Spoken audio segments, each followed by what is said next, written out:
I'd like to call this meeting of the Public Accounts Committee to order. Welcome everyone in attendance. My name is Shannon Phillips. I'm the MLA for Lethbridge West. I'm the chair of this committee. As we begin this morning, I'll invite those participating in the committee room to start off with to introduce themselves. Thank you. Good morning, Roger Reid, MLA for Livingston McLeod and Deputy Chair of Committee. Garth Roseau, Vermilion, Lloydminster, Wainwright. Good morning, Cyril Turton, MLA for Spruce Grove, Stony Plain. Good morning, Jordan Walker, MLA Sherwood Park. Good morning, everyone. Peter Singh, MLA Calgary East. Good morning, everyone. Jackie Lovely, Camrose Constituency. Good morning, MLA Dwinder Tour, Calgary Falconage. Good morning, Janice Romanishin, the Executive Director of Grants and Education Tax with the department. Good morning, Andrew Horton, Executive Director, Municipal Policy and Engagement with Municipal Affairs. Good morning, everyone. Brandy Cox, Deputy Minister. Good morning, Dan Balderston, Executive Director, Financial Services. Good morning, everybody. Steve Lacroix, the Managing Director of the Alberta Emergency Management Agency. Good morning, Doug Wiley, Auditor General. Good morning, Patty Hayes, Assistant Auditor General. Marlon Schmidt, Edmonton Gold Bar. Marie Renaud, St. Albert. Good morning, Raki Pancholi, MLA at Edmonton Whitemud. Good morning, Nancy Robert, Clerk of Journals and Committees. Good morning, Aaron Roth, Committee Clerk. And we do have some folks joining us on Microsoft Teams. I see at least one MLA and a couple of folks from the AG office. MLA Armstrong Homaniuk, if you could introduce yourself, please. Jackie Armstrong Homaniuk, MLA Fort Saskatchewan Bakerville. And we have two other folks. Please introduce yourselves for the record. Good morning, Brad Ireland, Assistant Auditor General. Good morning, Michelle Fleming, Office of the Auditor General. Thank you very much. So a couple of housekeeping items. First, the microphones are operated by Hansard staff, so you do not have to press the button to speak. Committee proceedings are live streamed on the internet and broadcast on Alberta Assembly TV. Video stream and transcripts can be accessed via the Legislative Assembly website. Those participating by video conference are encouraged to please turn on your camera while speaking and mute your microphone when not speaking and turn off your camera as well. Members participating virtually who wish to be placed on the speakers list are asked to email or send a message in the group chat to the committee clerk, and members in the room are asked to please just signal to the chair. Please set your cell phones and other devices to silent for the duration of this meeting. Are there any changes or additions to the agenda, my friends? Seeing none, I'll just ask someone in the room to move that the agenda for the April 19th, 2022 meeting of the Standing Committee on Public Accounts be approved as distributed, as moved by Member Reid. Is there any discussion on this motion? All in favour? Aye. Thank you. That motion is, or sorry, are there any opposed? Thank you. That motion is carried. Members, please remute. We'll now move on to approval of the minutes. We have minutes from our March 29th meeting of the committee. Do members have any errors or omissions to note? Seeing none, I'll look to the floor for a member to move that the minutes of the March 29th, 2022 meeting of the Standing Committee on Public Accounts be approved as distributed, as moved by Member Roswell. Is there any discussion on this motion? Seeing none, all in favour? Aye. Any opposed? That motion is carried. Thank you. So, friends, we'll now move on to the business of our meeting today. We will welcome our guests from the Ministry of Municipal Affairs, and we are here today to consider the Ministry's annual report from 2020 to 21 and outstanding recommendations from the Auditor General. And I will note we are in an in-session meeting, so that is the meeting whereby we have a little bit of truncated rotations, 12 minutes and 9 minutes each for the various blocks of time, given that we are in a morning sitting. So be that as it may, the ministry officials still have 10 minutes to begin their remarks. That's 10 minutes, and your time starts when you start speaking. Thank you, Madam Chair, and again, good morning. I'm pleased to present highlights from the Municipal Affairs Annual Report for 2021 and to provide an update on the 3 outstanding recommendations of the Office of the Auditor General. In 2021, the Ministry delivered on commitments in its 2023 business plan. Municipal Affairs provides supports for municipalities, guidance and training for local governments, property assessment and taxation supports, and investments in local infrastructure and public library services. We strengthen public safety through building codes and safety standards, licensing for home builders, and by preparing for and responding to large-scale emergencies across the province. We work with our municipal partners to support Albertans and the communities that they call home, and this is reflected in our latest annual report. I'd like to highlight some of our major initiatives and achievements. Like all ministries, Municipal Affairs continued to address the challenges of COVID-19 pandemic throughout 2021. Our efforts to support Albertans and their communities included the following. We administered the Municipal Operating Support Transfer, providing $576 million to help municipalities with the added expenses associated with the pandemic, such as personal protective equipment, enhanced cleaning, and funds to lessen the impact of reduced tax and user fee revenue. We created the Municipal Stimulus Program, or MSP, with a commitment of $500 million towards shovel-ready projects in support of Alberta's economic recovery. The MSP funding has helped to get people working and build important infrastructure. The program also required municipalities to reduce red tape, an action that can further stimulate the economy because it makes it easier for businesses to expand or locate in their communities. Other pandemic-related activities included the COVID-19 Vaccine Task Force, implementing isolation accommodations, implementing the Community Tables Initiative in support of vulnerable Albertans, sourcing and providing PPE for the non-healthcare sector, and coordinating support by the Alberta Bits and Pieces program.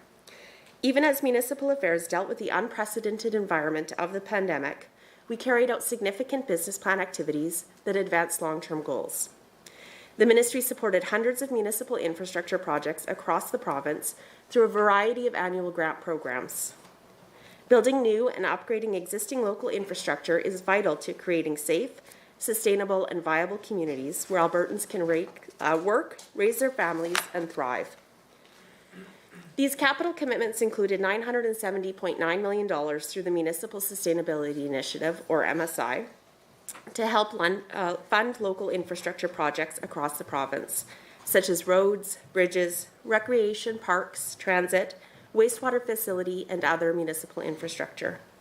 In related support, $29.1 million was provided in MSI operating grants.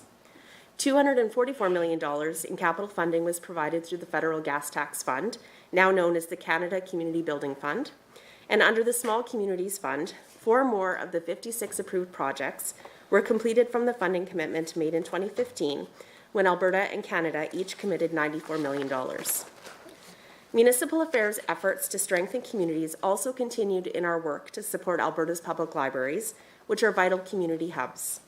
We are pleased to have maintained stable funding for libraries in 2021. Our support included public operating grants, support for SuperNet access in public libraries, interlibrary loan management, province-wide e-content, and breaking down barriers to library access. We have a very strong public library network in this province, and the benefits to Albertans were made abundantly clear as the pandemic continued. In 2021, e-content use increased by 250% as Albertans still use library services to check out an e-book, participate in online programming, or keep up with news from around the world. Government support to that important work allowed libraries to keep delivering valuable services to Albertans while public health restrictions kept us safe. An important part of our ministry's business is keeping Albertans safe in their homes and communities by managing the safety code systems, which ensures that Alberta's built environment is safe. To improve accountability in the safety code system, we added administrative penalties as a tool to support local enforcement. We were also working with the Safety Codes Council to enable risk-based inspections, improving efficiency and safety outcomes. The ministry further increased efficiency for the construction industry while maintaining consumer protection by removing the requirement for building assessment reports on new condominiums. These reports duplicated information already available and added needless costs to home builders and home buyers. This change reduced the average cost per unit by $400 for an annual overall savings of $2.6 million. Nationally, all provinces have been making progress to reduce provincial trade barriers in safety codes through the Construction Codes Reconciliation Agreement, which will provide free electronic access to several safety codes and further our harmonization efforts. The Ministry is also committed to protecting Albertans through new home warranty and builder licensing. Albertans deserve to know that their new homes in Alberta are safe, built to high standards, and that their investment is protected. To support that, we made improvements to the Residential Protection Program following an internal review in 2020. The Ministry implemented a more detailed system for documenting consumer complaints to allow us to track trends and identify key areas of concern. The Ministry will continue to evaluate new home buyer protection policies and programs to ensure that they're meeting the intended outcomes. Continuing on the topic of public safety, earlier I mentioned a few of our pandemic-related activities. And of course, the Alberta Emergency Management Agency's Provincial Operations Centre, or the POC, was also key to the government's response to the 2020 flood events in 31 northern and central Alberta communities. As a result, 6 disaster recovery programs were approved with a total of $178 million in available support for those municipalities, with 1,890 private sector applications from homeowners, small businesses, and other eligible applicants. As important as recovery support is, we have a critical role in making sure that Albertans and Alberta communities are encouraged to take appropriate mitigation measures to reduce the impact of disasters. With the increasing cost and frequency of disasters, it's becoming increasingly important for all Albertans and Alberta organizations, including municipalities, to manage their risk. With that in mind, early 2021, we took the prudent step of introducing a new cost-share approach to the disaster recovery program that recognizing that recovery from a disaster is a shared responsibility. Under this revised model, the Alberta government will continue to provide 90% of disaster recovery costs, with municipalities, homeowners, and small businesses responsible for the remaining 10%. Turning now to the 3 outstanding recommendations from the Auditor General, the first 2 recommendations from September 2020 are part of Alberta's emergency management system. The first of 2 related recommendations is the need to implement a system to develop and maintain a provincial hazard assessment. The Ministry has developed a multi-phased approach to implementing this recommendation with the Hazard Identification and Risk Assessment, or HIRA, framework.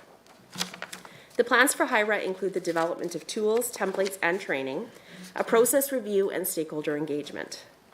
The HIRA is intended to provide the Government of Alberta and its stakeholders with a consistent, comprehensive, and integrated disaster risk management process. The finalized HIRA framework was shared with the Auditor General's office in October 2020, and in December they confirmed that the HIRA framework and implementation plan would result in meeting its recommendation. Since then, the Ministry has developed a workbook and related forms, which we will be sharing with all Government of Alberta ministries and select stakeholders for their review this spring. The second recommendation on hazard assessment is the need to improve the monitoring and reporting of post-incident disaster reviews. Municipal Affairs now has an approved method and form for reporting progress of post-incident reviews and recommendations.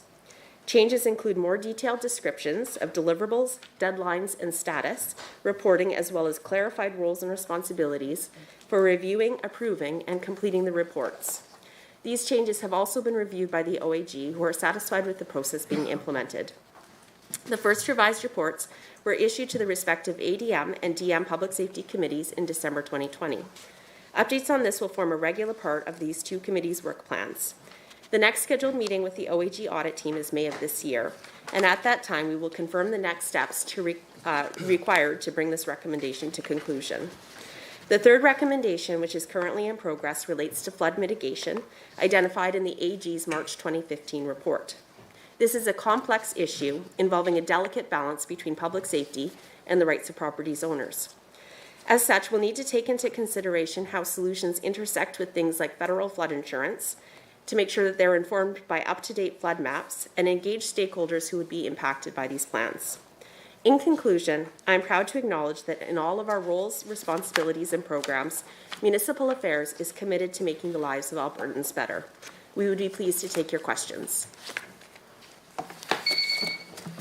Oh, very good. That was well timed. We'll now move it over to the Office of the Auditor General for their comments, and that you have 5 minutes for opening remarks, please. Well, thank you, Chair. I'm not going to go over the performance audit recommendations that the Deputy just highlighted and the progress that the Ministry is making, other than to say we are working with the Ministry on their implementation plans and will continue to do so until the recommendations are implemented. I would like to supplement on one area though, and that's the financial statement audit work that we do at the ministry. So in addition to the performance audit work, we actually completed 9 separate financial statement audits, and those include the Special Areas Trust, the Kananaskis Improvement District, and 7 other improvement districts. In all cases, the audit opinions were clean or unqualified. We didn't have any issues with the financial reporting.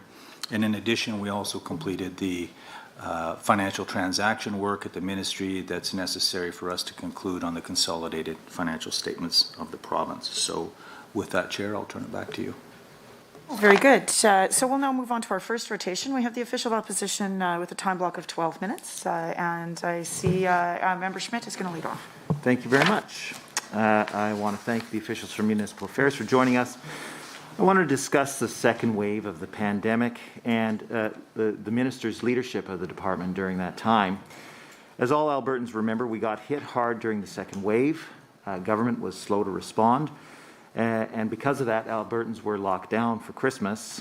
On page 70 of the report, you note that the Provincial Operations Centre went to level 3 on November 3rd. And on page 71, you talk about the invocation of a public health emergency on November 24th. Things were very, very serious, but the minister responsible for the Emergency Management Agency and the Vice Chair of the Emergency Management Committee of Cabinet left for Hawaii. And I'm wondering, when did the department learn that the minister would be leaving her post during an emergency? I wasn't aware of that, to be fair. That's the first time I've heard that. Sorry, that's the first time that you've heard that? I apologize. I understand now because we have a new minister. I was not in municipal affairs at that time, Madam Chair, and so I'm not aware of when that was understood. Okay, but you've got other people around you who were presumably in the department at the time. I'm wondering if there's anyone from the department who could speak to that issue to the committee today. I'm looking to my table. I don't see that anyone can. So nobody here in this committee room was in the department when the minister left her post in November or December. Oh, apologies again, Madam Chair. I'm saying that none of us were aware of the minister departing. Okay.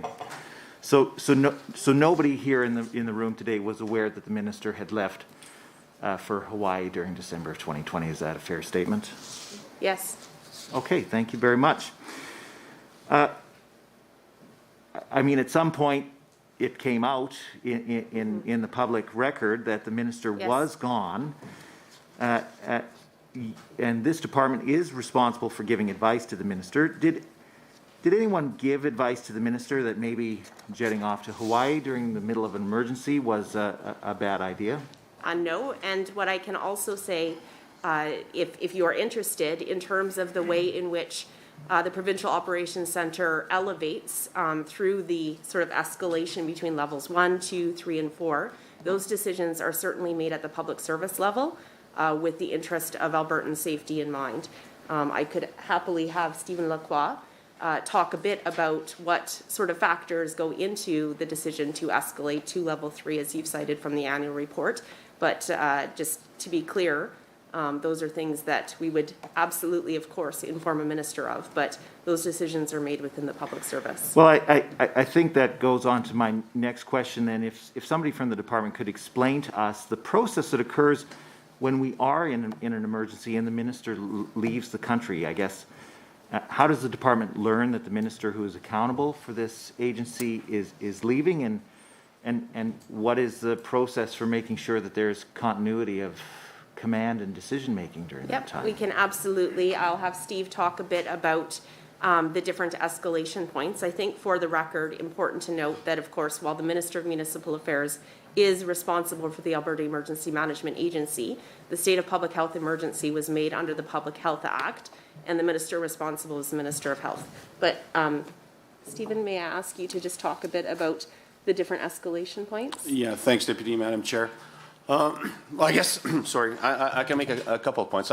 So in terms of the escalations, as the deputy mentioned, it is a bureaucratic decision, so to speak, aligned with what we think we need in terms of tools to be able to provide a cross-government response to whatever the emergency may be. So in terms of the pandemic, we were watching numbers like everybody else, not being the emergency center necessarily responsible for the response to the pandemic, which resided in health, but being that connective tissue, so to speak, with other ministries, and probably more importantly, in the business that municipal affairs is involved in, the connection with the emergency managers from the various municipalities across the province.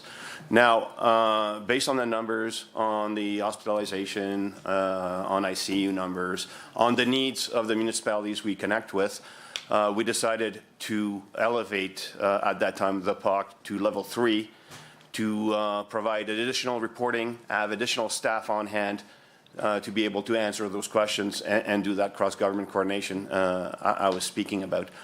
Now, in terms of the minister leaving or not, I can reassure you that we were not made aware. However, there is a mechanism within the government of Alberta to assume the interim in the case of elected officials leaving for whatever reason. We were not privy to that necessarily. However, the government of Alberta body that we reported to on any issues that dealt with emergencies were two. So it was either the Emergency Management Cabinet Committee that we would report brief through our minister or directly, depending on the topic, and the Priorities Implementation Cabinet Committee. Those were the two governing bodies that we would have seen over that reporting period where the agency or the ministry would have been responsible to provide information to. Thank you very much. So we know that the bureaucracy helped prepare the minister for her international travels. We have a FOIP that shows that her cell phone plan was upgraded so that she could communicate in Hawaii. Officials provided advice about logging on to the hotel Wi-Fi. And your report notes on page 14 that we were at such a high level of threat that you were coordinating a whole of society response. In these circumstances, when the government message was to stay home and not visit loved ones over Christmas, I know I didn't see my own mother on Christmas Day. I do find it odd that the minister jet-setted to Hawaii. Can the official tell us, has the minister responsible for the Emergency Management Agency ever left the country during a state of emergency? I cannot tell you that, no. Well, what an excellent set of questions and responses we're getting from the department today. In an emergency, command and control is essential. I'm sure that you would agree with that statement. It goes to the heart of this ministry's mandate. We know from the report that the ministry took COVID-19 seriously, issued a state of emergency, and had the POC at level 3. I want to talk about the process for ensuring continuity of command. The minister relieved herself from the command structure from December 19th of 2020 to January 10th of 2021. She signed a memo delegating authority to the Minister of Transportation, and that memo was addressed to the Premier. But let me quote the Premier's spokesperson at the time. The Premier did not see the memo in question. It was never brought to his attention. The Premier was not aware of the Minister's travel plan. Honourable Member, we have a point of order on the floor. 23B, Chair. The member's line of questioning falls outside the scope of the annual report of April 1st, 2020 to March 31st, 2021, and he stated it in his most recent line of questioning. So I would just ask him to come back into the scope of the report chronologically, Chair. Thank you. Yes, please. Thank you, Madam Chair. The member clearly stated that his question related to statements that were made and a delegation of authority within December 2020 to January 2021, which is well within the scope of the annual report, and addressing that second wave of the pandemic, which is mentioned multiple times in the annual report, including the pages referenced by the member himself. Thank you. I will find that this particular line of questioning is within the timeline scope, which was the point of order, so there is not a point of order. Thank you very much. So just to recap, the Premier's spokesperson had said that the Premier wasn't aware that the Minister was out of the country. I'm wondering, can officials shed some light on how this is possible? How could the Premier not be aware that the Minister responsible for emergency management during an emergency was not in the country? If you could speak to where the system failure was and what learnings you made through this process, I think that would be helpful for the committee to understand what was going on in the department at the time. Thank you, Madam Chair, for the question. I would suggest that a question with respect to the operations and machinery of the Premier's office is better provided to the Premier's office, not to the public service, who I'm very happy to talk about incident command and reassure the member that we did not have any issues with respect to incident command.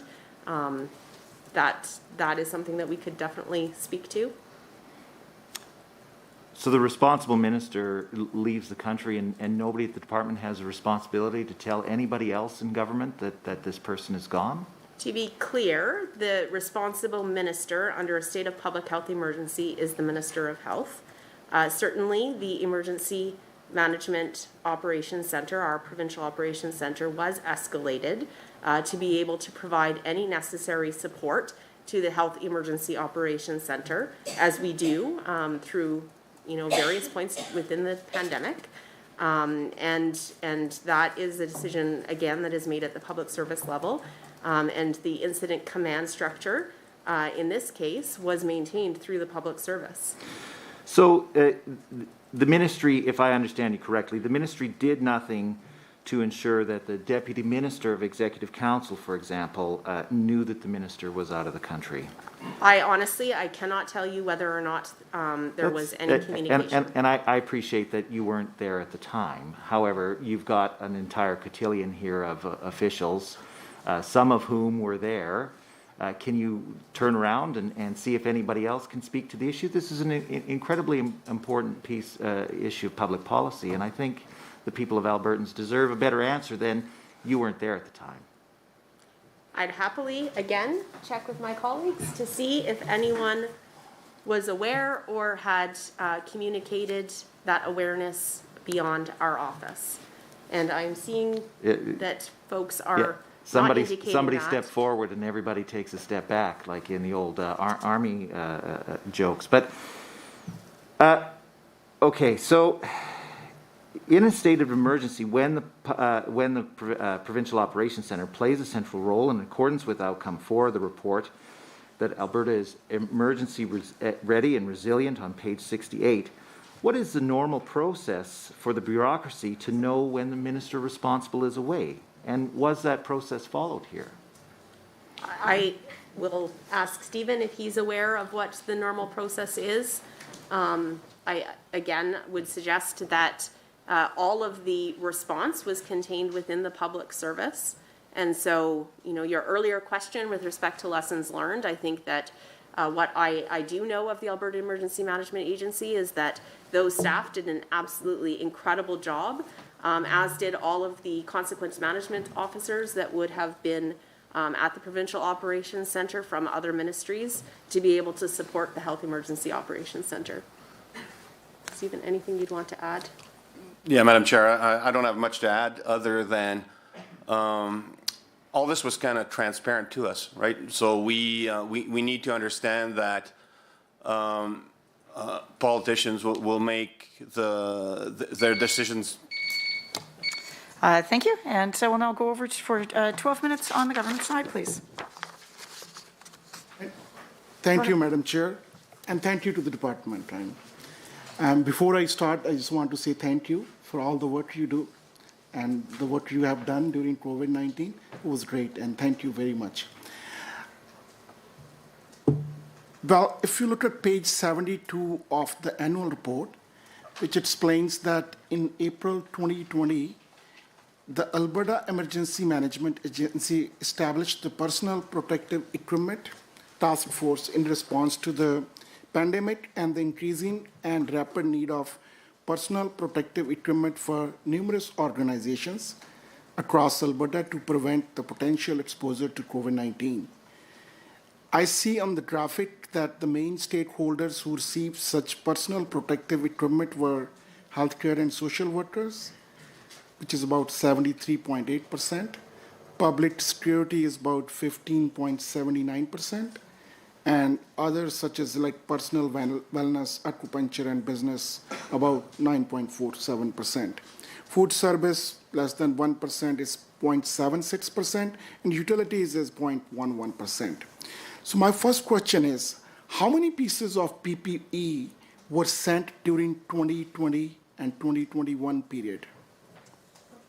Thank you, Madam Chair. In response to that question, in the fiscal year of 2020-21, we were able to ship out 53.3 million products to the non-healthcare sector, and that came from just under 20,000 unique requests. If I may, I would just add that our total up to this point is over 100 million. So forgive me for moving into this fiscal year, but I'm incredibly proud of the work of the PPE task force. Thank you. And during the pandemic, the provision for personal protective equipment has been unpredictable. What were the main challenges that the task force faced, and what was done to overcome those? Thank you.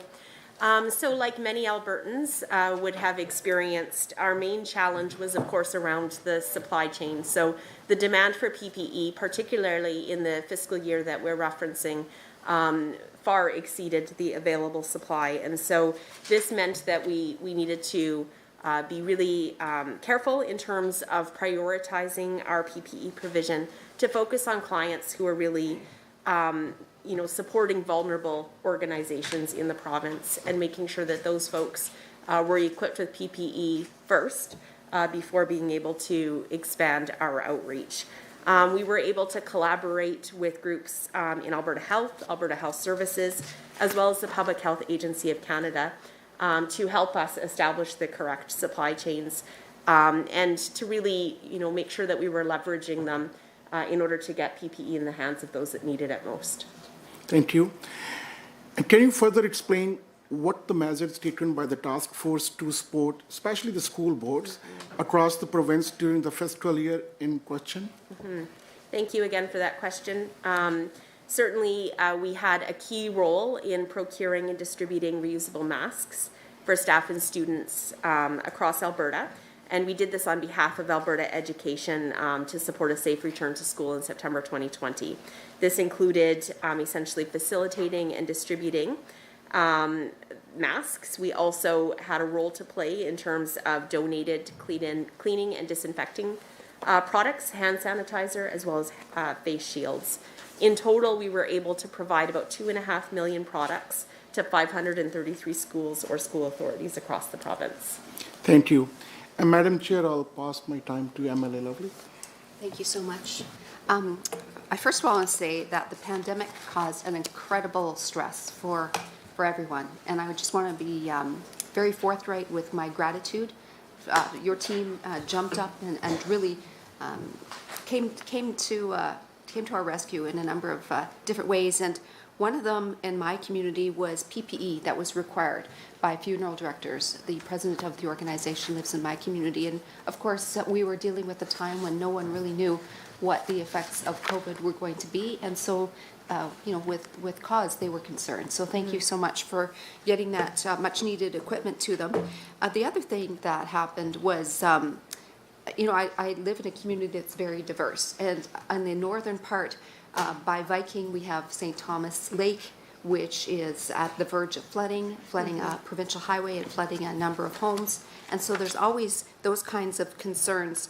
And in the southern part of the constituency, fires are an issue. So it goes from too much water to not enough. So there's all kinds of situations that you have to deal with.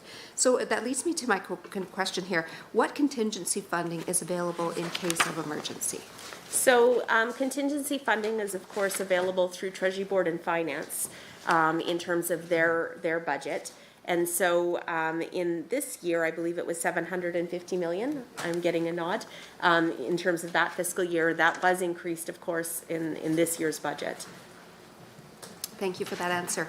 And next question, how was the Disaster Mitigation and Adaptation Fund used in Alberta that year?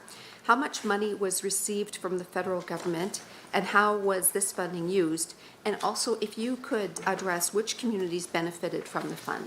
So the Disaster Mitigation and Adaptation Fund, or DMAF, is of course a federal funding program, and the Alberta Emergency Management Agency had some role to play with respect to coordinating applications, but it's the Ministry of Environment and Parks that's responsible for delivering that program in partnership with the Government of Canada. So I'm sorry that I won't be able to provide an answer to that question. That's no problem at all. My next question is regarding the federal flood insurance and relocation developments. Alberta was participating in the federal flood insurance and relocation project. This program is important to expand access to overland flood insurance and support the development of relocation options for high flood risk properties.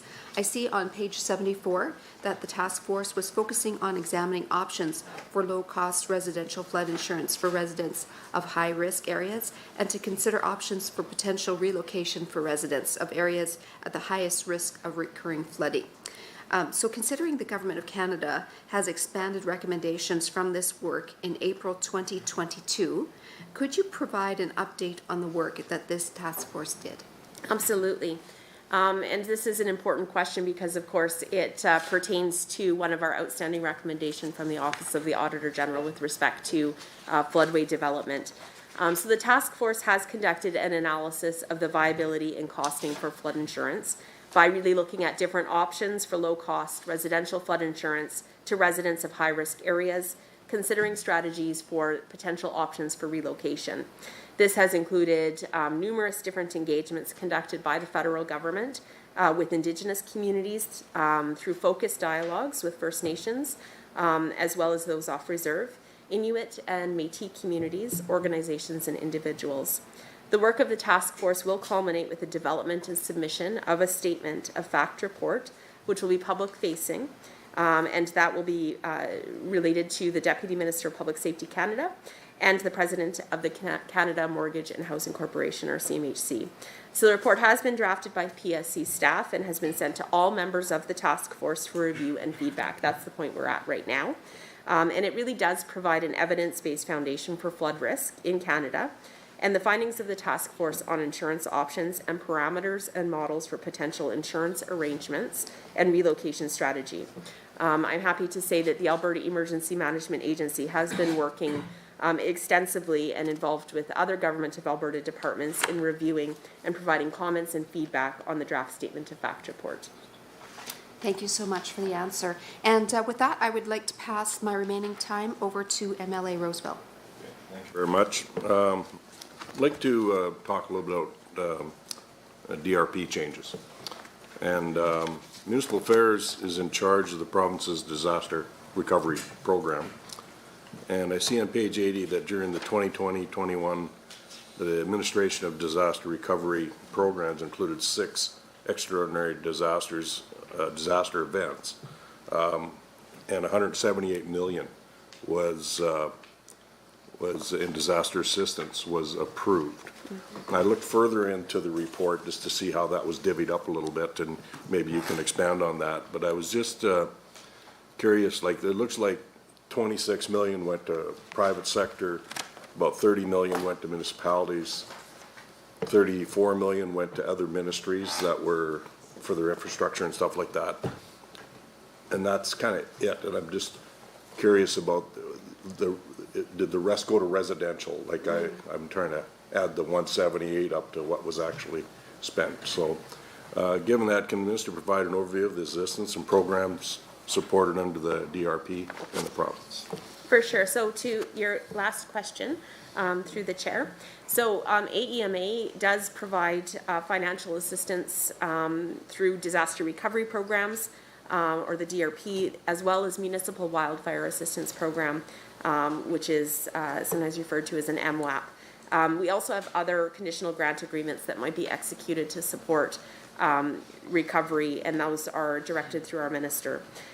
So on the DRP program specifically, to give it a bit of background, you know, this relates to programs where there's overland flooding and where there isn't available flood insurance that could be accessible to a resident, as you noted, for example.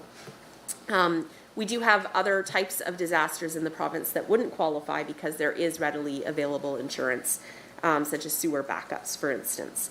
And insurance deductibles, I will note, aren't eligible for this type of financial assistance.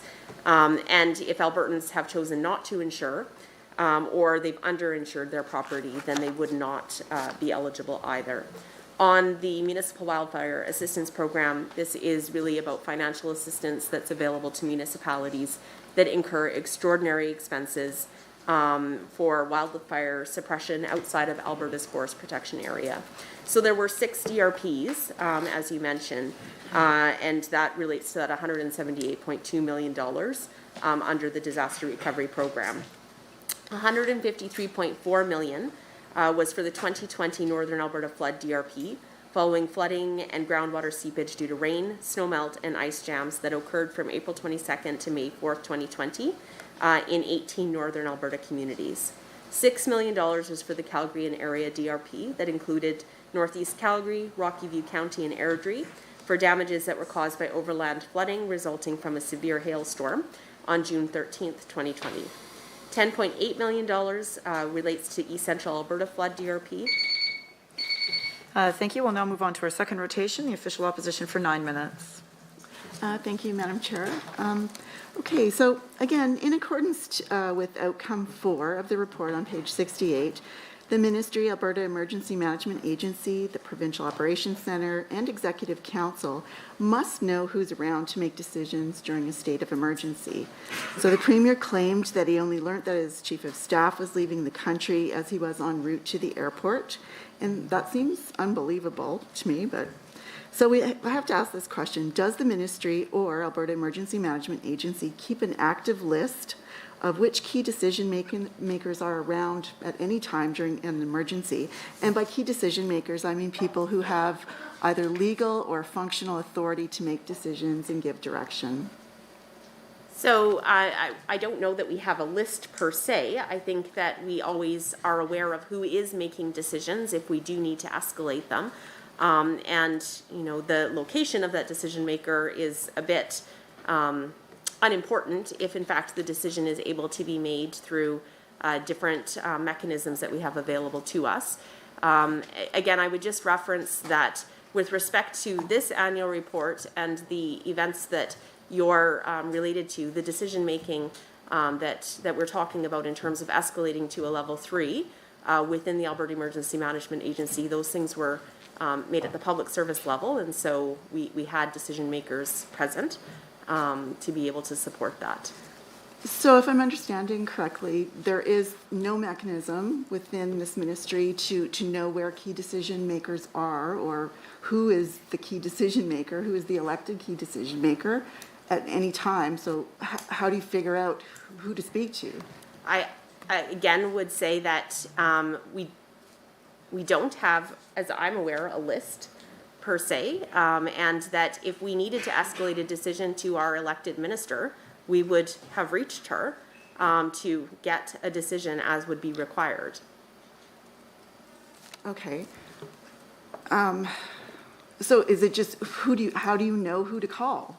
Is it just like trial and error, or is there some signing authority that you would be aware of, or was there any kind of memo that your ministry had, or is it just they're really not that important or relevant that you don't worry about it? I wouldn't suggest that it's not important or relevant. I don't think that that's a fair statement. I think that we are always able to reach the folks that we need to in order to make decisions. Okay. On page 16 and 17 of the report, you discuss the various committees of the civil service who work on public safety. There's both an ADM and a DM committee, which the ministry chairs, and you note that they played an active role in the pandemic. So let me quote from the report. The committees were key in the province's COVID-19 response. The committees provided coordination and ongoing response to the COVID-19 pandemic. So was either the ADM or DM committees informed or made aware that the minister and the Premier's Chief of Staff, individuals with real legal and functional authority, had left the country during a state of emergency? I'm happy to answer that question again by saying that, as we've already said, we were not aware that our minister was absent. So you were not aware during a state of emergency, you're not aware, nobody in the ministry was aware of where the Minister of Municipal Affairs was during the state of emergency during this period of time? Again, it was a state of public health emergency under the Public Health Act. The responsible minister was the Minister of Health. Yes, I understand that. But this ministry, you were not aware of where this minister was during the state of emergency? I have already said that in fact that is Okay. the case. So Albertans heard the message loud and clear during the second wave at Christmas time. I think it's a Christmas none of us will forget. Stay home, don't travel, don't even visit friends and loved ones, don't visit your neighbors. It was tough. And according to public polling, Albertans listened to the government's direction. We followed the public health orders more religiously than other provinces. But senior decision makers in government, including the minister responsible for emergency management, did not follow that advice. The point of order is under Standing Order 23B. The member speaks to matters other than the question under discussion. Madam Chair, the committee has convened for the purpose of considering minister's account. The matter that has been raised by member is not within the boundaries of the said topic. The issue is that the PAC is about policy implications and not a minister's action. Thank you, Madam Chair. Thank you. Yes.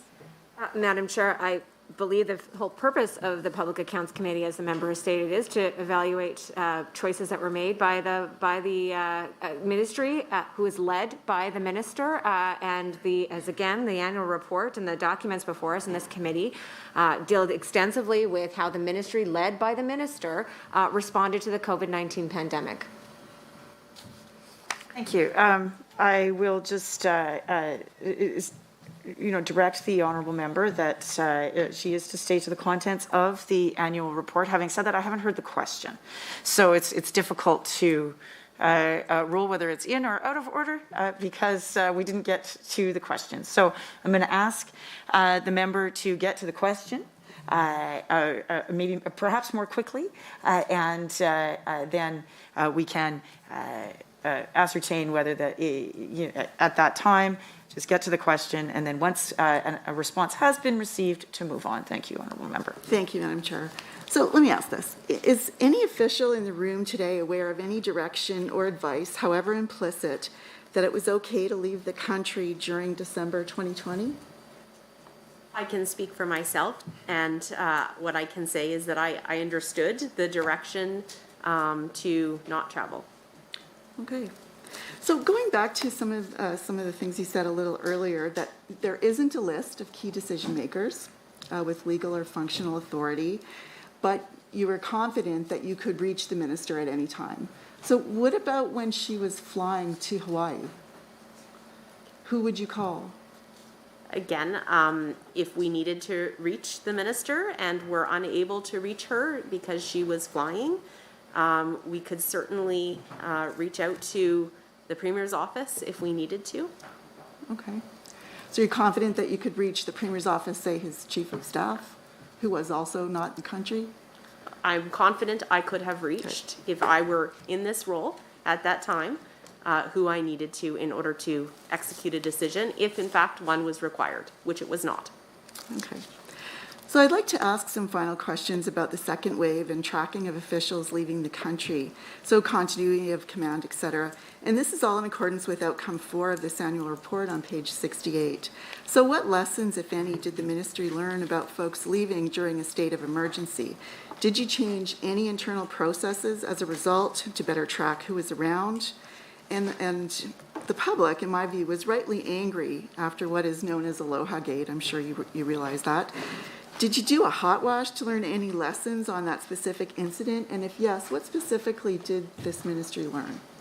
I'm not aware of any hot wash meetings to review any issues, as there were no issues that arose. Okay, so there's nothing that you would change? There's nothing that this ministry has learned from this episode or would do differently in any way? I feel that the ministry was able to execute on its responsibilities during the second wave, and through our escalation processes, and the existing incident command approach. So the fact that the minister would have been unreachable for a period of time, the ministry, as you said, didn't realize she was gone or didn't know she was gone, but you're confident that everything would be fine nevertheless? Yes. Okay. I'm going to turn it over to my colleague for some follow-up questions. Yeah, so I appreciate, I just want to point out for the committee here that at some point you said that you understood the order not to travel. However, your department did actively aid the minister in traveling to a foreign country. You upgraded her cell phone plan. You told her how to get on Wi-Fi at the hotel. We have the documents to show that that's the truth. So, you know, I wish that the department would have encouraged the minister more strongly to have followed the health orders like you said you understood, you were all told to do. So on page 17 of the report, it says that going forward, it's expected that the government's response to the COVID-19 pandemic will continue to take precedence for at least the first half of the 21-22 fiscal year.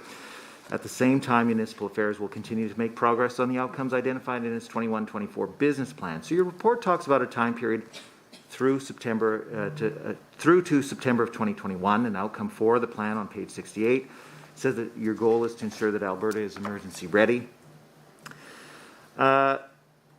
We've asked a lot of questions about chain of command. So my first question is this: during the time in the late summer when the Premier was away, but he claims that he was working 24/7, who frequently did the head of the Alberta Emergency Management Association brief? Who were you briefing during that time? I'm sorry.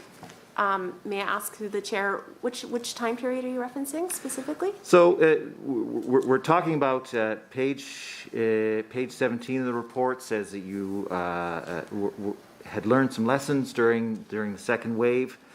You said that you could reach anybody during a time of emergency. So who, during the Delta wave, who was Emergency Management Association providing briefings to when the Premier was away? Right, very good. We'll now move on to the government side. 9 minute second rotation, please. Thank you. You were partway through talking about the various disasters and the assistance that was provided, so maybe you can carry on. Certainly, and so I think we were at the East Central Alberta DRP, which was $10.8 million following extraordinary rainfall in June 2020, which impacted 7 different communities. There was also $1.2 million for the Village of Acme Flood DRP in response to overland flooding due to extraordinary rainfall that happened on May 31st, 2020. $6.5 million was provided to Saddle Hills County Flood DRP following extraordinary rainfall and high stream flow between June 29th and July 15th, 2020. And $0.3 million was provided for the County of Minburn Flood DRP following overland flooding between August 3rd and August 5th, 2020. In 2021, the Government of Alberta approved $26 million in additional funding for 2020 DRPs. So there was another $1.6 million to add Athabasca County and Smoky Lake County to the 2020 East Central Alberta Flood DRP, and $0.4 million to address additional eligible costs for the previously approved communities.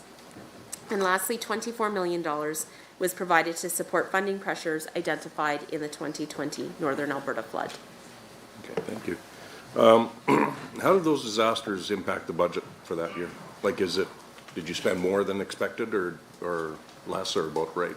Again, the contingency fund for these types of events is within Treasury Board and Finance's budget of $750 million in that fiscal year. And so at just shy of $200 million, we were certainly not going to exceed the amount of contingency available.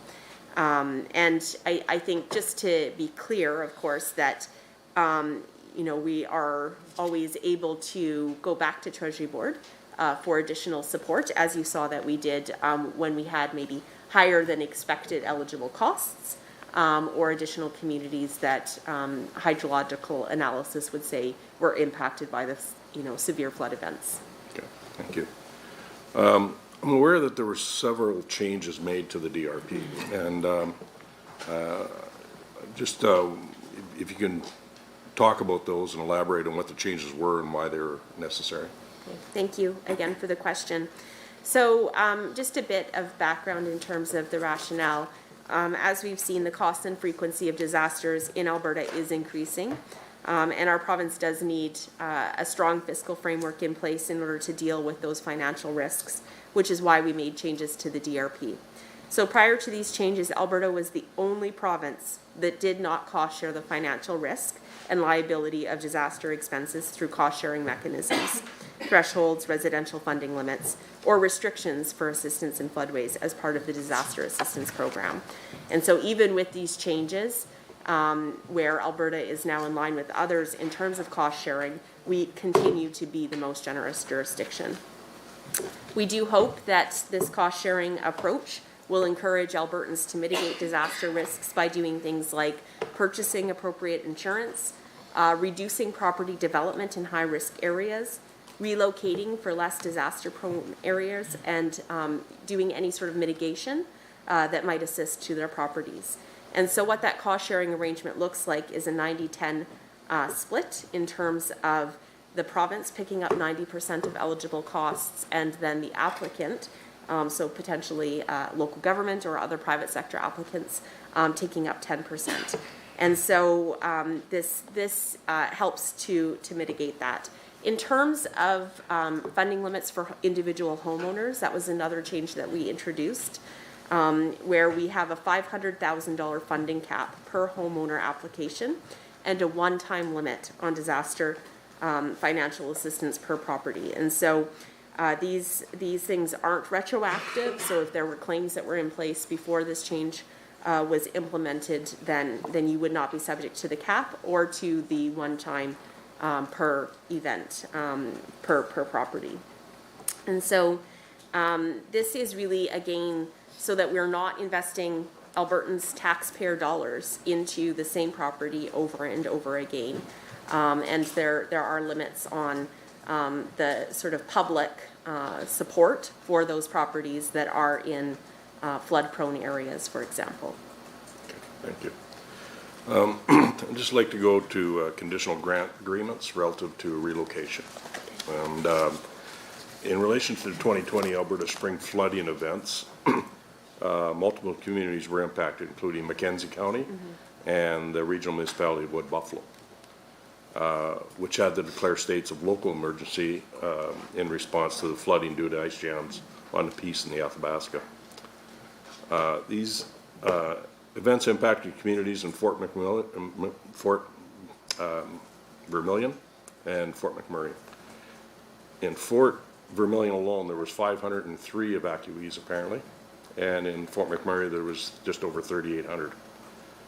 And there were additional communities of First Nations of both regions affected by the flooding that occurred. Throughout the response of these events, the Provincial Operations Center continued to refine and improve processes. What were the main lessons learned during the response to these events? So specific to those events, Madam Chair, we learned that, as personnel may be required to support an event, that those should be requested immediately by the impacted communities. So many have mutual aid agreements in place, and so we want, we definitely learned that communities need to leverage those existing mutual aid agreements as soon as they're in an event. We were also very happy to have been able to deploy an all-hazard incident management team to both locations through the Alberta Emergency Management Agency. The results were very effective in supporting those impacted communities, and so one of our lessons learned is about those all-hazard incident management teams and the success that they can bring to the table, and so wanting to make sure that we're deploying them in future events. We also made some updates to different tools to support responses, including the registration and reception center process, and the ability to use other electronic tools should be delayed if they're scheduled to occur at the same time as an event. Really trying to make sure that we are really reducing disruption as a result of systems impacts. Okay. And how did the pandemic affect response to those events? So certainly evacuations that you noted, again, sorry, through the chair, Definitely, an evacuation during a pandemic is more complex in terms of managing evacuees. In order to support local authorities in undertaking safe and effective evacuations, we had to develop new procedures with support and collaboration of Alberta Health Services, and the Chief Medical Officer of Health, as well as the Emergency Social Services team. We also had increased costs as a result of the pandemic, and we needed to be innovative. And as a result, we started establishing drive-through reception centers. And so what that meant is that evacuees could be greeted, directed, and received, and provided the information that they needed, really to be able to support and enable safe physical distancing. The accommodation of choice was the use of commercial or group lodging, such as hotels, rather than maybe the conventional evacuation center that you might think of in these types of events. And this was to make sure that individuals wouldn't be congregated in one location, like in a recreation center, for example, where COVID could in fact spread more readily. I'll also note that the Provincial Operations Centre was elevated in response to COVID at the time of the 2020 spring flood events. And so a separate incident had to be created. Thank you. We'll move on to the third rotation, please, the official opposition. Thank you, Madam Chair. My next question is to the Auditor General. Mr. Wiley, you know that our caucus has been concerned about chain of command during the pandemic. We've asked a number of questions here this morning. And the last time we asked you this question, you informed us that you were seeking legal advice on whether or not you could conduct this audit. I'm wondering if you could provide an update to the committee on whether or not you've received this legal advice and made a decision on whether or not you can conduct this audit. We have received the legal advice, and we are assessing the advice that we received. I can assure you that we did receive the request. We're reviewing that request, following our normal processes. And if we do work, or any work related to that request, we'll be reporting through our normal public mechanism. Great. You're going to leave us in suspense on as far as timelines go, but I'm afraid that the legislation that I adhere to, there is a specific requirement for how our work is conducted, as well as how it's finalized and publicly reported. So I certainly will be respecting the legislation that I follow. Appreciate that, and I know that Albertans are waiting eagerly for the outcome of that decision. So I just want to go back now to the officials from Municipal Affairs. And on page 17 of the report, it says that going forward, it is expected that the government's response to the COVID-19 pandemic will continue to take precedence for at least the first half of the 21-22 fiscal year. So it's clear from a reading of this report that you intended to discuss events that were happening in the 21-22 fiscal year today. And so that's what I have some questions around. How many times did the department brief the Premier while he was away on holidays last summer during the Delta wave? I'm sorry, I don't have a specific number in terms of briefings from last summer. Would you be able to go back to the department and look up that information and provide that to committee at a later date? Again, I understand where you're looking in terms of a note that talks about priorities for the coming business plan year. I don't know that I understand specifically the question related to the annual report, if I may. The ministry talks about, the annual report talks about activities during the first half of the 21-22 fiscal year, but now you're hiding behind the annual report dates to avoid answering the question. I don't think the people of Alberta will find that acceptable. Would you be willing to go back to the department and find for the committee the information that I've asked for? How many times did the department brief the Premier while he was on holidays during the Delta wave? I certainly am not intending to hide behind the annual report, Madam Chair. What I am indicating is that It's not unusual for annual reports to forecast priorities into the future. It isn't unusual, and in past, when the departments have done that, these questions have been answered by other departments. So is it your position that you're not going to do the same thing that other departments are doing and avoid answering the question?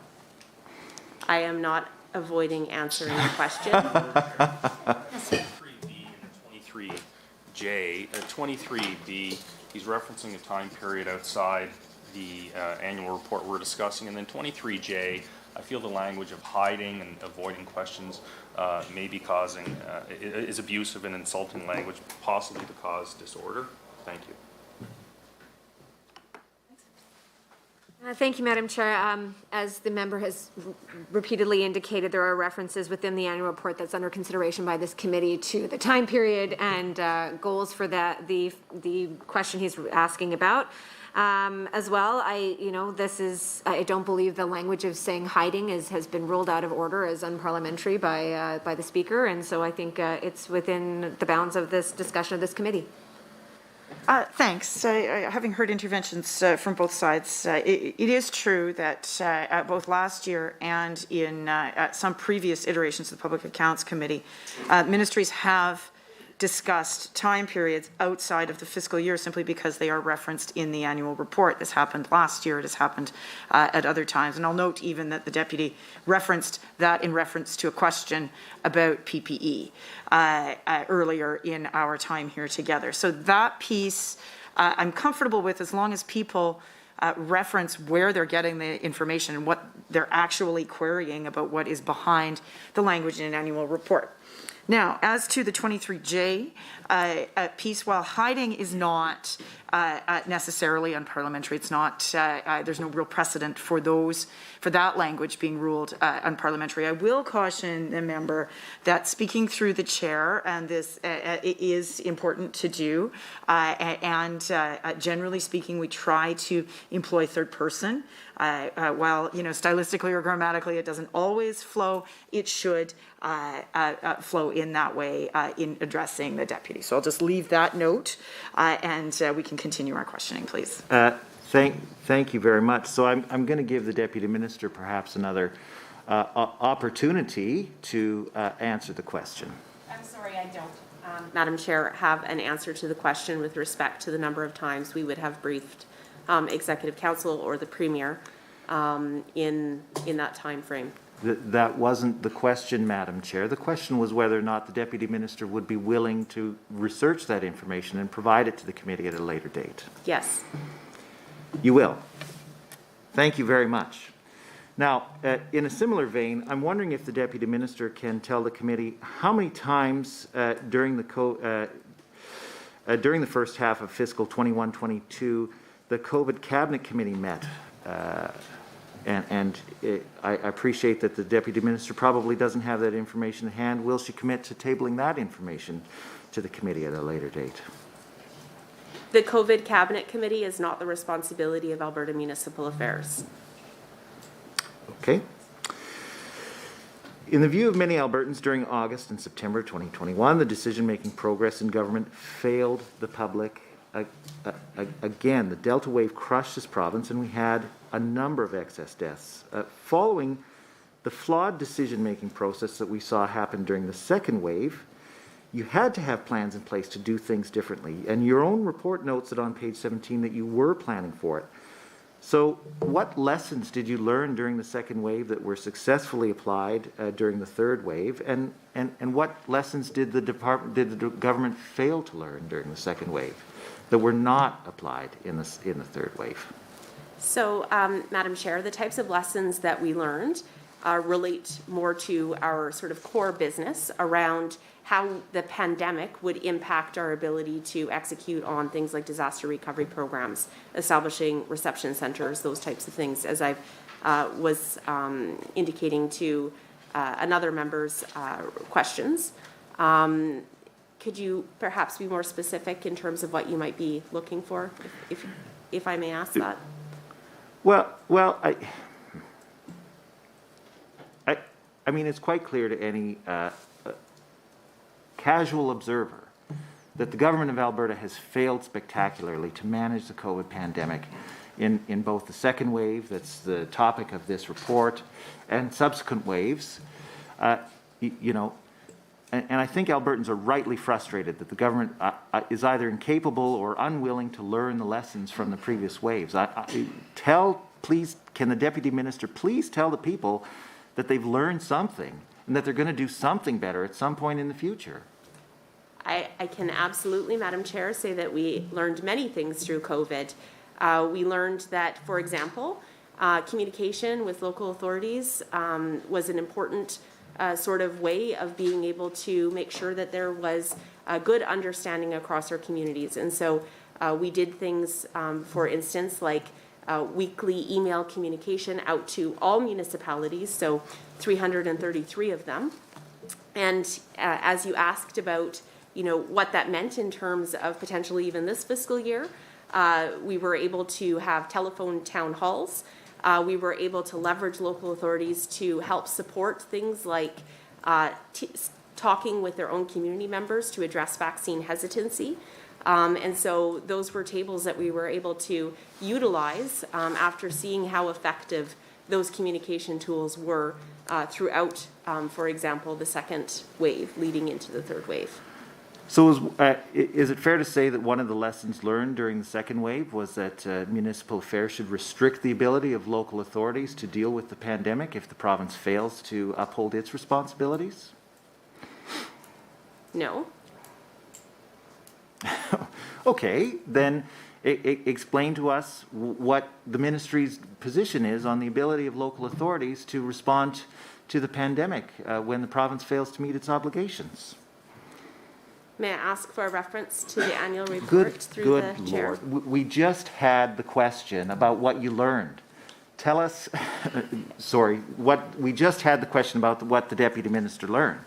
She said, no, they didn't learn about restricting local authorities' abilities. So what did you learn about the role of local authorities during pandemic management, during the time of the annual report? During the time of the annual report, we absolutely learned that local authorities have a critical role of working with their communities to know how to help them to do things like access vaccines.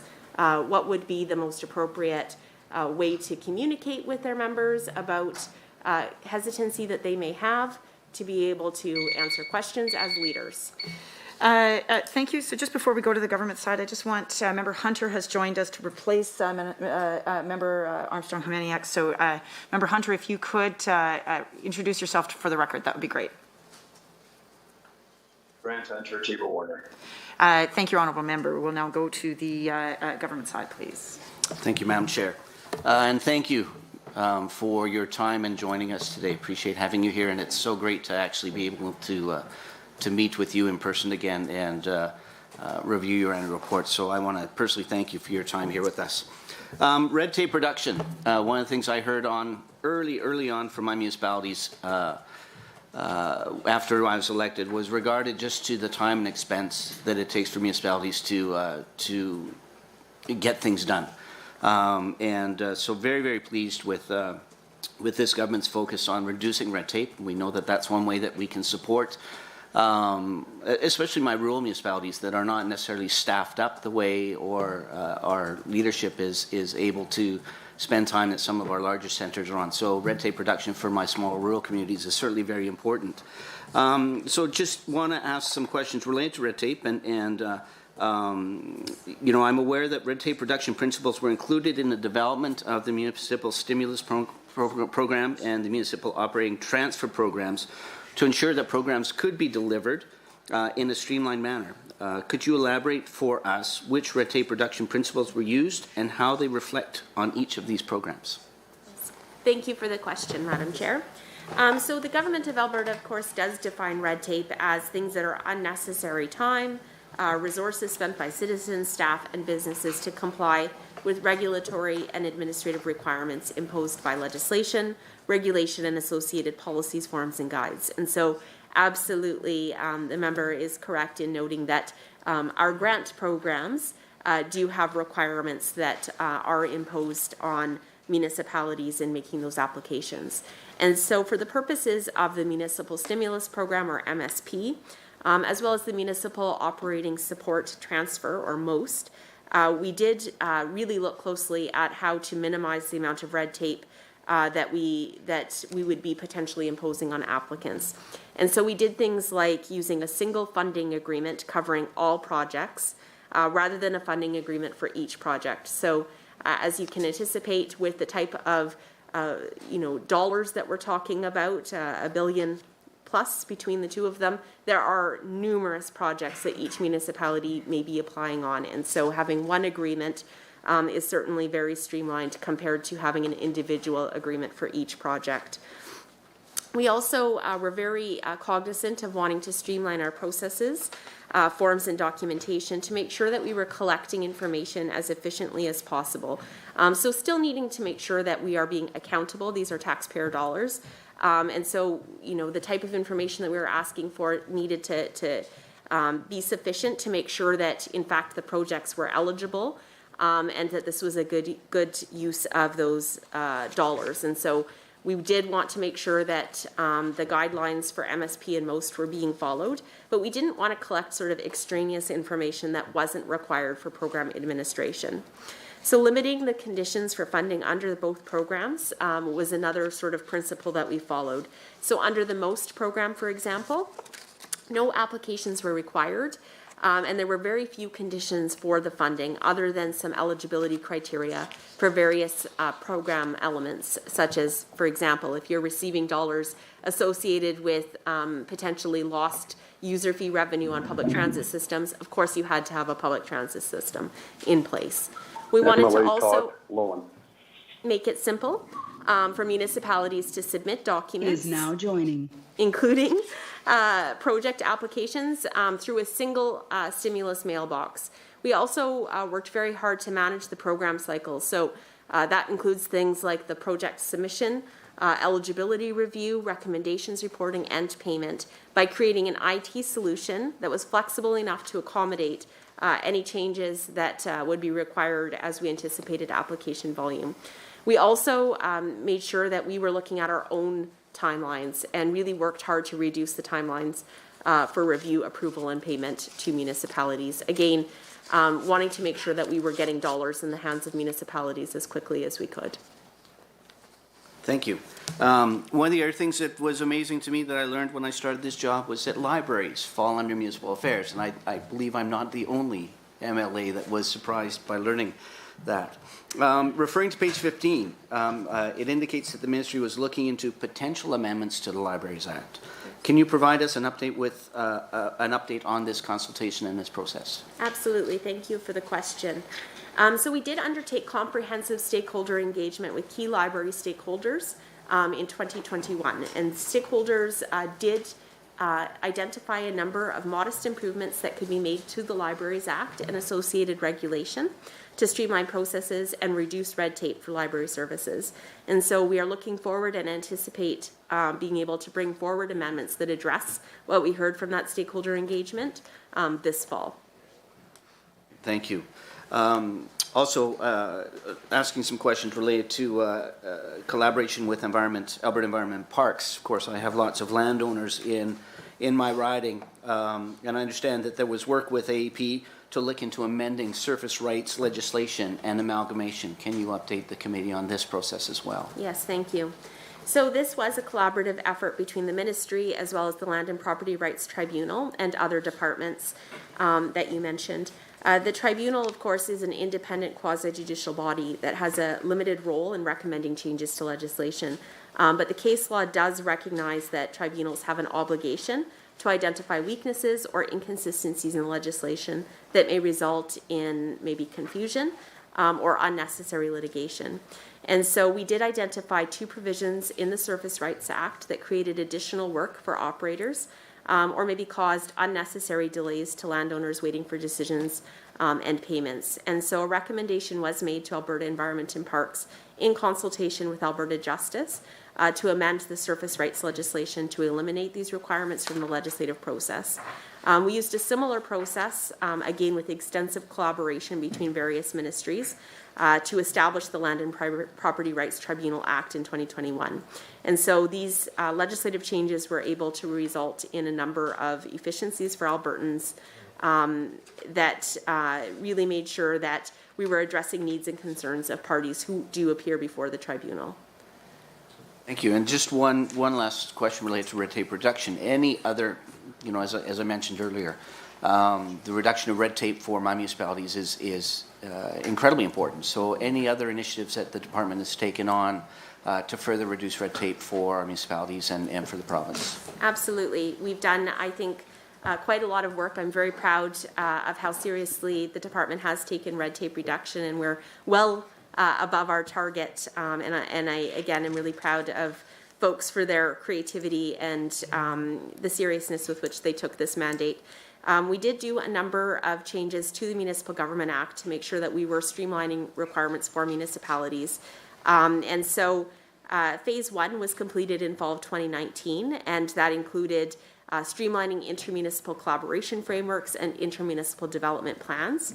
The second phase was completed in the spring of 2020, and this included repealing regulations and reducing the requirements for regional service commissions. And of course, our regional services commissions are a really important way of being able to provide streamlined, cost-effective service delivery out by local government.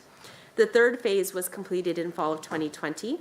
And here we made a number of amendments to the Municipal Government Act that were really focused on encouraging development, and a really important thing for clients of municipalities was speeding up development-related approvals and really looking to improve efficiencies for business and industry, as well as municipalities and all Albertans. We're in our fourth phase now, and it's nearly complete, and so looking to be able to introduce amendments in this session. And this was looking at more of the governance-related provisions in the MGA. And so really we took a focus around reducing duplication and wanting to make sure, though, that while we're doing that, we are strengthening municipal governance. Thank you, Deputy. We have another honourable member who has joined us, so I'm going to ask the honourable member to introduce himself for the record. Todd Lowen, MLA Central Peace. Thank you, Mr. Lowen. As you're an independent member, do you have a request for any time here today? Yes, if I could, I would like to request time to ask a few questions. Okay. So we have a request for time from the independent member. We've talked about this at the committee level in the past, that we would entertain that request as if independent members came to committee. So at that time, we had concluded that we would look to the floor for unanimous consent that 5 minutes be provided to the independent member at the end of our questioning rotations in a way that supplants the 3 minutes per side fifth rotation request for written follow-up. So I'm going to look to the floor. I'm going to ask for unanimous consent in order to proceed in that way. Okay, so I'm all in favor? Or are there any opposed? Sorry, that's what I need to ask. Are there any opposed? Okay, seeing none. So Member Lowen, what we will do is we have one concluding rotation of 9 minutes per side from the official opposition and the government, and then after that you will have a 5-minute rotation. So now we are moving to the official opposition for their 9-minute rotation, please. Thank you, Madam Chair, and thank you to the officials for being here today to answer our questions. I'd like to address my questions to page 82 and 83 of the annual report, specifically performance measure 4B. And this looks at the percentage of residential disaster relief financial assistance files that have received 90% of its estimated funding within 90 days of being determined eligible. As we can see from the report, and we look at the past results, in 2017-18, 100% of files were dealt with within that time period, 90% of funding, and 94% in 2018-2019. Then we go to 2019-20, and that number drops to 78%. And then, of course, we see in this annual report a dramatic drop down to 41%. And so I have a few questions about that. So within the annual report on page 83, we see a number of, explanations as to why those time periods have changed and why that target wasn't met. We have to note, though, that in reference to the pandemic, for example, affecting the timelines and the achievement of results, that the results started to drop significantly even in the year before the pandemic. So it cannot be simply pandemic related. What we do see, of course, is that there seems to be a change in the payment method. Right now, instead of completing a payment within 90 days, it's now split up over time. So for Albertans, this is a big concern, right? They're not getting their full payment, and we have no results here to explain the timeliness of that second payment, or to know that Albertans actually got the support that they needed when they needed it. So can the ministries explain why the decision to do that, to split up the payments, and how Albertans can be assured that they're still getting the disaster relief support that they need?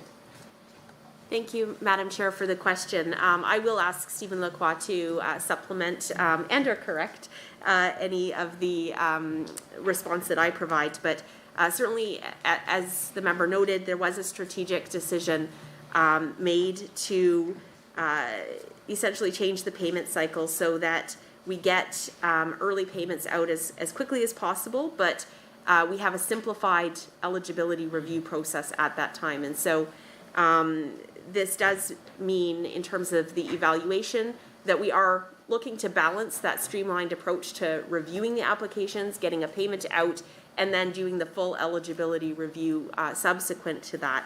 And so certainly I would recognize that in terms of the performance measure, something that we may want to consider is how to update the measure so that you can see the full cycle in terms of what that second payment meant. And so Thank you, Deputy. Just before you continue on, thank you. Sorry to interrupt. So, but how do we have any assurance, for example, that simplified measure, what portion of that payment is now going out in the initial stage, and how do we know that Albertans received their full payment that meets their needs within a timely manner? I appreciate going forward, but even for the fiscal year under consideration, we don't have any information here as to how much they actually received. Did they receive the full 90%, and how quickly they received it? Yes, you're correct that the measure is not nuanced enough to reflect that full payment cycle in terms of, at what point did people receive, and I'll just distinguish not just what they needed, but what in fact they were eligible for. And so, Stephen, do you want to talk a bit about the streamlined approach on the eligibility side? Absolutely. Thank you, Madam Chair, Deputy. So a policy decision was made to get more money out quicker. In terms of more money, I'm talking about the total amount. So yes, while this metric would look like we're delivering a suboptimal performance, I would tell you that 50% is actually the number in terms of initial assessment of the value of that uninsurable loss. And that goes out as soon as we can make it happen. After that, though, we kind of lose a bit of control, as some of the onus then becomes on the property owner to demonstrate the costs, the eligibilities, the negotiations that they would have had with their own insurers, for example. Okay. So that's why that process drags on, and that the metric doesn't look great. But what I would tell you again is that more money goes out quicker as opposed to sit and wait and have 100% certainty on the eligibility of the homeowner, for example. Thank you, Mr. Lacroix. I appreciate that. But what is concerning, though, it's not just that the metric hasn't been adjusted to reflect that timeline, is that we know in 2017, 100% of eligible applicants got their 90% funding in 90 days. Now we've got no assurances that now you're actually saying the onus goes on to the homeowner to determine and sort out with their insurance. So we don't actually know how many Albertans actually got 90% of their funding even within a reasonable period of time. So now it's actually, we don't have, or there's nothing in this report to measure that. So I don't want to belabor this point because there is a limited amount of time, and I do want to ask about in terms of disaster recovery program, the hailstorm in Northeast Calgary. As you are aware, this is actually the 4th costliest natural disaster in Canadian history. To date, I believe it's $1.3 billion in costs. And yet, people in Northeast Calgary didn't receive any disaster recovery program funding. They got no support from that. So, at least not in this fiscal year, that's reflected here in this annual report. So did the ministry at the time put forward any memo proposal to Cabinet or Treasury Board to request that the Northeast hailstorm be considered a disaster and make those folks eligible for funding under the DRP? Well, a disaster recovery program, as I mentioned earlier, is meant to support the types of consequences from events where insurance isn't readily available or potentially at a reasonable cost. And so the reason why a DRP wasn't established for the hail event where homeowners were impacted is because, in fact, hail is something that is covered and is reasonably and affordable in terms of insurance. Stephen, did I miss anything on that? No, exactly. So to your point, sorry, through the chair, yes, you're correct that the magnitude of the dollar amount is staggering, but the uninsurable portion of that is nowhere near that $1 billion you were talking about.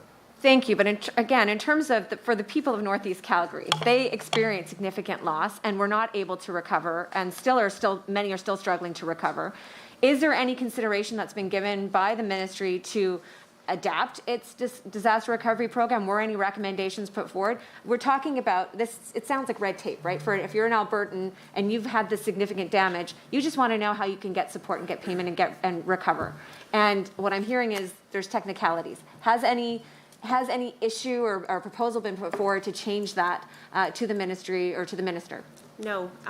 So a disaster recovery program is only one side of it. Of course, we also essentially have costs recovered through the federal government under the disaster financial assistance arrangements. And so those guidelines are quite clear in terms of providing support for uninsurable losses. And we would not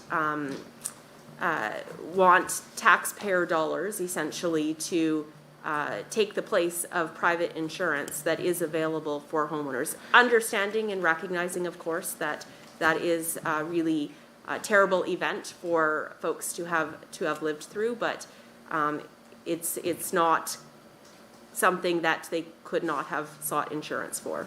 I think that's cold comfort to many of the people who live in Calgary Northeast. I want to ask about the changes that you have made to the one-time receipt of disaster recovery program funding.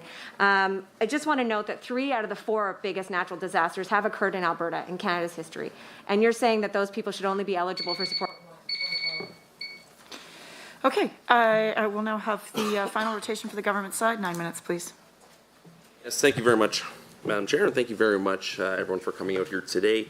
As much as I was very excited about asking some potential red tape questions, my good friend Emily Reid asked those instead on my behalf. And then my second go-to is always about libraries, and he took all of my thunder on those 2 ones. So I'm going to ask some questions about my third main interest, and that really has to deal with MSI funding. So specifically, we're going to talk about on page 43, and it was reported that $29.1 million was provided to municipalities and Métis settlements in 2020 and 2021 through the Municipal Sustainability Initiative. Now, Albertans have needed more support during the pandemic, and that has come out very loud and clear in my writing of Spruce Grove and Stony Plain. For this reason, I know the department has provided more flexibility to municipalities to access these funds as they respond to COVID-19. So I guess the first question I have on this is, what are some of the main services that these funds went towards to support Albertans? Thank you for the question. So in 2020, again, to really look at helping to address the unprecedented financial pressures that municipalities were facing due to the pandemic, municipalities had flexibility to use their MSI operating to any municipal expenditure, subject to the provisions of the Municipal Government Act. And so in 2020, the majority of MSI funds, in terms of operating, were applied to expenses related to general administration, parks, sport and recreation, and libraries. Perfect, and obviously, you know, the province is very diverse, and as a former city councillor in Spruce Grove, I understand that there are some communities, like urban ones, like amazing communities, like obviously mine, I'm slightly biased, or ridings like the, you know, riding of Camrose, I know is an amazing riding as well, I always hear about. But I guess my question is, how does the department actually determine the allocation of these funds and spread them out amongst the different municipalities throughout the province? Obviously, like I said, there's a broad and diverse set of needs. You have rural, you have urban, you have, you know, Reuben, you know, and that kind of stuff. So just kind of get your take on how you divided up those allocation of those funds. So 2020 Municipal Sustainability Initiative operating funding was allocated using the standard MSI funding formula. And so that's based on population, education tax requisition, and kilometers of local road. In addition, and this gets to recognizing that there are uniquenesses and that a broad range of municipalities, there is also a formula part that relates to base funding. And so this is allocated to all local governments, as well as sustainable investment funding, or SI. And so SI is really meant to support those municipalities that have limited local assessment bases. And so in terms of the overall MSI operating budget, SI funding is set at $9 million and really meant to target municipalities below 10,000 with local assessment that is significantly below the provincial average. I hope that answers your question there. Yes, it does, absolutely. And I'm always interested, obviously, about some of the planning that obviously took place during the pandemic, and then potential new steps and how we come about decision making. So specifically to the pandemic, I know the ministry implemented a new step in the payment process for the MSI capital funding program. Municipalities were asked to indicate whether their allotted funding was being put forward towards new or existing projects, so that the ministry might more reasonably manage increased demands on funding. I know this was something obviously that was looked at quite favorably from many of my former municipal colleagues from all over the capital region when we kind of talked about perhaps moving forward with better or best practices and things like that. So I guess, you know, my question is that what were the results of adding this step, and could this become a standard practice moving forward? For sure. So Municipal Sustainability Initiative is our flagship program, very flexible in terms of being able to be used in a variety of ways. And so of that $963 million program budget, about $175 million in 2020 MSI capital payments for 70 different municipalities were deferred to March 2021 as a result of the new process. And so really here, MSI, just to give some background into that step, under the MSI capital program, municipalities, as I said, have a lot of flexibility to commit funding for future projects. And that means that sometimes they may not need funds that have been allocated to them until the projects are ready to proceed. And because they've done forward planning, that may not be for maybe 1, 2, or more years. And so we did ask municipalities to indicate whether or not they intended to spend their current year's funding in the short term or at a later date. And that makes sure that we are sending municipalities funds when they actually need them. It reduces borrowing costs for the province in cases where municipalities did confirm back to us that they would be able to defer or receive a deferred MSI payment without impacting their project cash flow. And so that was a really important principle, is understanding what the project cash flow is and making sure that municipalities would have the funds when they actually needed them. And so as part of that process, if a municipality's MSI project plans changed throughout the year, again, because the program is so flexible, and they determined that in fact they were ready to advance the project and they would need their funding, then they would have the ability, and that many did access this, to request the payment be released without being delayed. And so this was introduced in 2020 really to make sure that we were using funds as prudently as possible. Perfect. And I guess my last question, I want to ask a little bit more about another way that the provincial government was offering support for municipalities during the pandemic. and that's to really deal with the municipal operating support transfer most. So specifically on page 121 of the annual report, it appears that directly incurred expenses for federal grant programs significantly exceeded budget estimates by nearly $560 million. Now, I know that this is mostly attributed to the Safe Restart Agreement, which is a funding program put in place to aid municipalities during the pandemic. So I guess I was just wondering if you can explain a little bit about the agreement, what it was about, and what type of support did this funding promote? Okay. Thank you, Madam Chair, for the question. The Safe Restart Agreement between Canada and Alberta provided funding to protect public health and safety and prepare for potential future waves of COVID-19 and make sure that we were really working to establish the safe reopening of economies across Canada. And so the federal government did provide $2 billion across the country in support of municipalities, as well as up to $1.8 billion to offset public transit costs related to the pandemic. This funding was, of course, matched equally by provinces. And so the agreement that was referenced by the member was a result of negotiations between provinces and territories and the federal government in June of 2020. And so Alberta municipalities did receive more than $600 million for operating costs in transit as part of that Safe Restart Agreement between the federal and provincial governments. In Alberta, we were able to match that with $233 million. Matching the federal funding contribution for general operating costs, as well as $70 million for transit. Again, the total then was $606 million. Funding was used, to answer the last part of your question, to support incremental operating costs incurred due to the COVID-19 response and restart, as well as operating losses or deficits that may have incurred because of the pandemic's impact on revenues and operations. And so a good example is on the public transit side. So all municipalities with public transit systems receive funding to address the reduction in ridership that they were essentially having due to the pandemic. I'll also note that Banff, Jasper, and Canmore also shared an additional $10 million in recognition of the significant decline in tourism, again, as a result of the pandemic. And so for the $560 million increase, $576.3 million was due to the municipal operating support transfer, and $16.7 million. All right, very good. Thank you, Deputy. We'll now move to the independent member for 5 minutes of questions and answers. Please go ahead. Okay, thank you very much, and the committee for giving me unanimous consent to ask some questions. And thanks to Ministry for being here today. And as I only got 5 minutes, I'll just try to be as quick as I can here. I'm just wondering, is there a process for planning for the minister to leave the country, and are there costs associated with that preparation? Thank you. We did receive that question earlier and noted that that generally speaking, if a minister is leaving the country, there would be a process in place. And during the time frame referenced, none of those in attendance were aware of our minister leaving.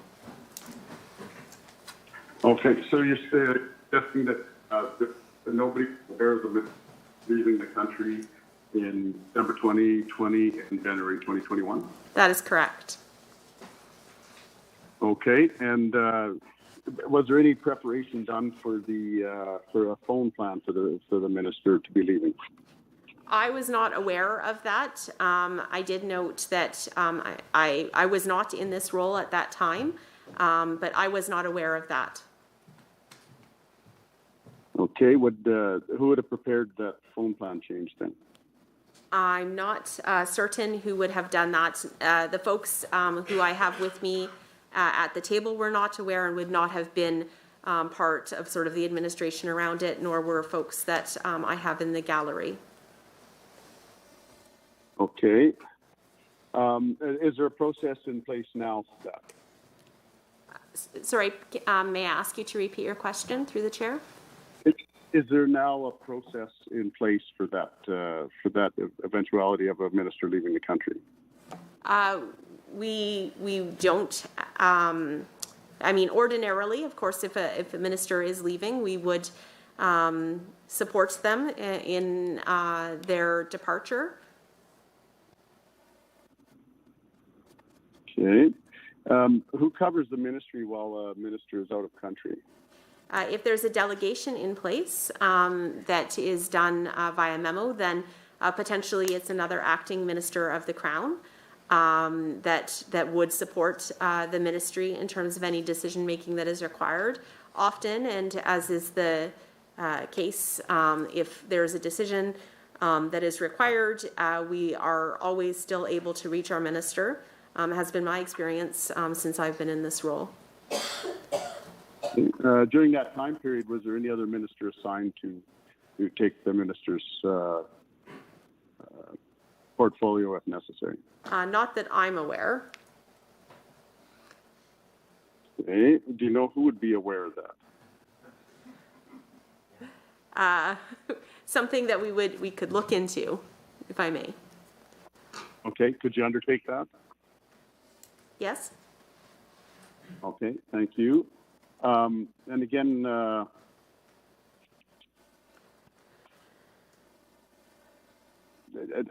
the process, what did you say on the process as far as moving forward? Is there a process in place now?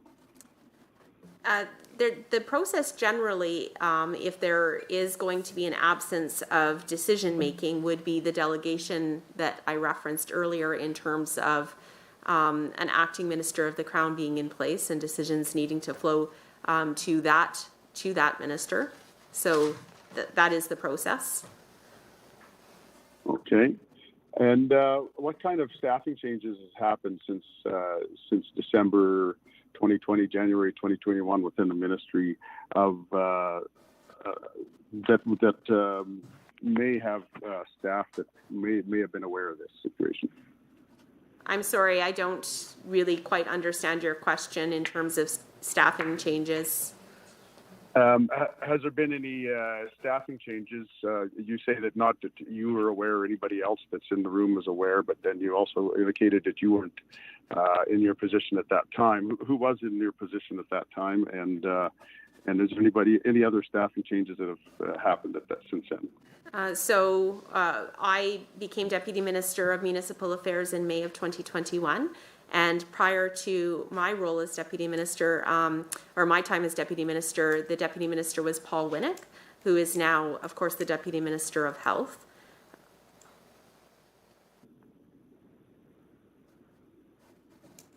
Okay.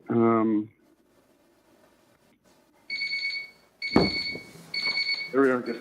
All right. Thank you very much. Thank you, Honourable Member. And I would like to thank officials from the Ministry of Municipal Affairs for attending today and responding to the committee members' questions. We ask that any outstanding questions be responded to in writing within 30 days and forwarded to the committee clerk. And Honourable Members, we'll just briefly mention that the draft 2021 annual report of this committee's activities to the Legislative Assembly is forthcoming. It'll be available for members to review at an upcoming meeting. And I'll just look to the floor for any other business, other items for discussion. Seeing none, the date of our next meeting is Tuesday, April 26th with Executive Council. Those at table, please be reminded to remove your own bottles and cups for the safety of LAO staff. And I'll call for a motion to adjourn. Moved from Member Roswell. All in favor? Aye. Any opposed? That motion is carried. Thank you very much.